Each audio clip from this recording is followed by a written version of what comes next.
Aujourd'hui, on va parler d'architecture contemporaine, de franchissement et de scaphandriers aveugles. Direction le pont Jacques-Chaban-Delmas qui relie les deux rives de la Garonne à Bordeaux. En un peu plus de 10 ans, sa silhouette s'est imposée dans le paysage urbain.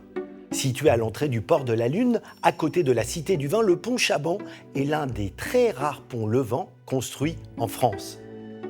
Son tablier s'élève à 55 mètres au-dessus du lit du fleuve, la même hauteur que le pont d'Aquitaine pour laisser passer les navires de grande taille.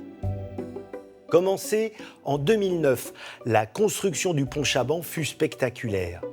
Il a d'abord fallu remorquer les embases jusqu'à leur emplacement avant de les immerger et de les fixer par des pieux de 25 mètres de profondeur. Dans les eaux opaques de la Garonne, les plongeurs scaphandriers durent ensuite finir le travail sans aucune visibilité. Puis, on bâtit les pylônes de 77 mètres de haut. L'étape suivante fut la plus délicate, la mise en place du tablier central. Fabriqué en Italie, à côté de Venise, il fut acheminé par voie maritime via la mer Adriatique, la Méditerranée, le détroit de Gibraltar, puis l'océan Atlantique. Il faut saluer l'audace, l'imagination des architectes et des ingénieurs qui ont réussi à donner une identité à ce pont sous influence maritime, notamment en choisissant de faire varier la couleur de l'éclairage des pylônes en fonction des marées, bleue pour la haute, verte pour la basse.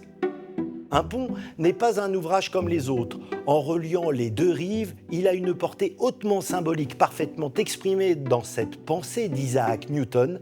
Les hommes construisent trop de murs et pas assez de ponts.